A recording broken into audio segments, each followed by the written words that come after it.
Now let's talk about product recommendations using the Adobe recommended product tool. Now, it might be easy to think of this tool as the end all, be all, great solution for every single need of showing recommended products. And I'm going to argue that while it is a great tool, there are some cases in which you would still want to use the existing Adobe product tools. So let's look at quickly what are the three types of product recommendation tools included in Adobe Commerce. If you are spending a significant amount of money in e-commerce development costs, what would you think about starting an internal development team at your company? It might seem like this is unfeasible, unworkable, and I understand that. We at SwiftOtter have an internal development team ourselves. We know what it's like. We know how to vet people. We know this platform like the back of our hand. And we can use these talents that we have to help find the perfect people for your team. If they have urgent questions, if they have concerns, if the site goes down, if you need additional resources to pull this project across the finish line, we can help with all of that. It's kind of an interesting value proposition that I have yet to hear of in this industry. Let's chat. The first one is being able to go into a product and say, hey, here is the upsell related, cross-sell related products. And we can come in here into our products list. I'm going to edit this product. And we can drop down to see our related product upsells, etc. So we can set whatever products we want here in this list. Very manual process, but it does work. The second aspect of this would be, and by the way, that one is also available in open source. Now that we've said this, we're moving into the second and third options, which are not available in open source. The second one would be to use the target rules. So we have the related product rules. In the code, they're called target rules. And you see that we have some sample data already configured for this. Basically, what this is saying is if products to match, products to display, if the category is 24, which I don't remember off the top of my head which one that is, this is cross-sell women's top hoodie, so potentially it's a women's hoodie, then we're going to say we're going to show products that are highlighted in category 5. And so we can ultimately make these associations. These first two are merged together. So if we have, say, one or two that we have manually specified on a product, and then it's also matched based off of one of these rules, that one or two, and let's say there's a total of 5 that are shown, the remaining 3 will be backfilled by the target rule, the recommendation rule system. And so those two are kind of bunched up together in this. Now we move on to the third one, which is really the conversation topic here in this section, which is talking about Adobe Commerce product recommendations, which is their AI-powered buzzword alert here. Basically, the goal is to have it be real-time human intelligence for everyone that's browsing the website. So instead of you going in and manually selecting this product or that product that's associated with a given product, that could change as people browse the website. And the goal is to take this intelligence and then drop it into a very easy to use system. Now, I will say this is one of the first, it's not the first, it's one of the first steps for Adobe to move your product catalog into their systems, which obviously are proprietary, but that means they can make more investments there as opposed to having open source code for the entire world to see. So the first thing to note here is you have to install a couple of modules. One of those is literally a catalog sync. It pushes your products up into Adobe. Normally this works flawlessly, but there could be a little bit of a lag that when you're setting up these products, you might not see the name come across, name updates like immediately, that sort of things, because again, it's stored in Adobe. Same sort of concept for Algolian, some of these other Clevu and some of these other search engines. It's basically just pushed up into their cloud. Now, the other thing to note is that once the actual Adobe product recommendation module is installed, you then have to be patient. Push it out to production and then wait. It could take several hours. It could take 24 hours, 2 days, 3 days. Actually, for me in my local environment, which basically obviously has no traffic, it took about 4 or 5 days in order for this to get fully spun up. Your mileage may vary, but just don't be frustrated. if you're not getting product recommendations immediately. Now, with that said, how do we set up these product recommendations? Let's take a look here. Come over here into marketing, product recommendations. And you'll notice I already have a few here. One thing to note is that as a result of Adobe's processes and moving this under their roof, there is not much customization that your developers can implement right now on this type of on this interface, that sort of thing. So basically, it's pretty much stock Magento across the board. Let's click on create a new recommendation, and it pulls up this form. The one nice thing that is really nice about how Adobe has structured this is it's super fast. You don't have to wait on much of anything in order to make changes. So we see our name. This is, as it says right here, this is not shown to customers. They never see this. So feel free to name it whatever you want. What I find is helpful is to include the page type in there, just to make it really clear what was actually selected here. So we're going to create let's say page builder. I have a hard time coming up with stuff on the fly here like this. Jackets and page builder jackets. Yeah. Best conversion rate. So give us something descriptive. Moving down, we have select page type. In this case, we have our page type is several of these. Now, one thing to note is your developer probably will need to get involved because Adobe has picked out several locations for these to be displayed by default, but I'm going to say they're not quite so ideal. Take a look here.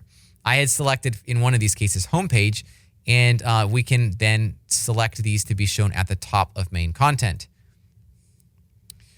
Yeah, not quite really sure what merchant was going to go for that. So you're going to want to probably get these moved around. And ultimately, I don't think you're going to want to have homepage utilized because you probably want to inject it into the content here on the page as opposed to just having it shown at the top or the bottom of the content. Now, these are two recommendation blocks. They are shown at the bottom, so maybe that works for your design. But again, have a UX designer take a look at this. So ultimately, I'm going to recommend against using homepage. I would recommend, though, creating maybe for sure one type of product recommendation for each one of these, category through order confirmation, perhaps two. It's up to you. Figure it out what works in your situation. You can have up to 5 for each one of these different ones here. Now remember, 5 meaning you can select the recommendation type. We have recently reviewed. We'll talk about that here a little bit in a second. And I'm going to ultimately in our next video we're going to cover some recommendations that I have. And ultimately, again, this comes back to experience, but some things to mess around with here. But the other thing is then we have filters. So between our filters and our recommendation types, we can have up to 5 for each page. Now, remember that category through order confirmation, this just shows. So you can't say for what categories this is shown on or what products this is shown on. You can't target these individually. So if you select category and you create a product recommendation type for this, it's going to show on this, a block of recommended products is going to show on every category. Now, obviously, Adobe uses their machine learning and intelligence to be able to say what are the ideal products to show on this. But at the end of the day, you don't have much control over this. I would strongly advise against setting many filters on these different page types. Page Builder is a little bit different, and we'll talk about that here coming up in just a second. But I would advise against using filters for any of these here. Specific filters, like filtering down to specific categories or products, making sure that you have the products are catalog search, visibility of catalog search, making sure that the product price is over $20 or something. Those are reasonable, but we don't want to be limiting it down to specific products. Now, jumping down to Page Builder, you can select up to 20, you can create up to 25 recommendations for the Page Builder type. Page Builder is obviously fairly widely used. It can be used in any type of content, any type of situation. And then in this type of a case, using these filters would make more sense. So you could create a jackets, a recommended category for jackets, recommended product filter that has a category filter of jackets. So you basically are narrowing it down to specific areas of the website that you do want to highlight. And so you can exert a little bit of control there. But past that, I would not exert control over these areas here. There's obviously quite a few different recommendation types. I would suggest that you fool around with it. If you want to get something up and running quickly, you'll notice that this says 100% ready right here, full green circle. This says 50% ready. On these here, it says 8% ready. So this recently viewed is the easiest to be seen immediately. So again, as you're getting this up and running, you're testing, you're playing around with it. Recently reviewed is a great one to take a look at.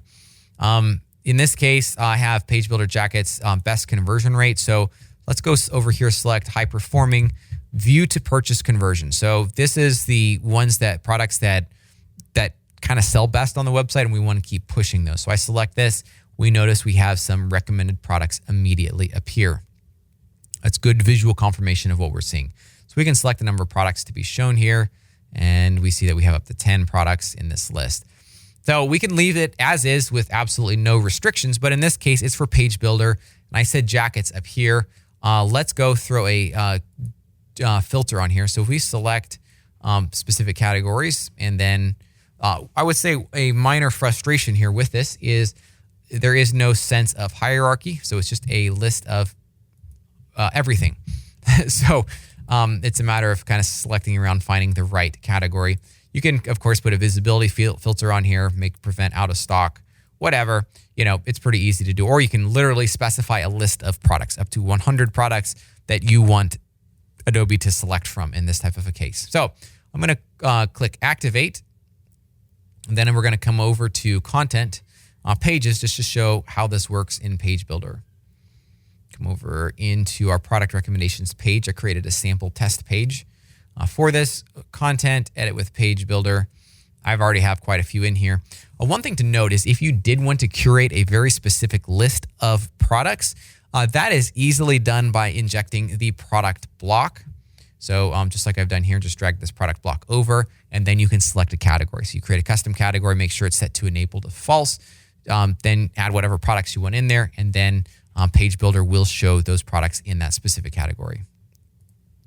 We'll delete this one out here, drop over our product recommendations. We have click the gear icon. On Page Builder, jackets, best conversion rate, add selected, and we'll save this.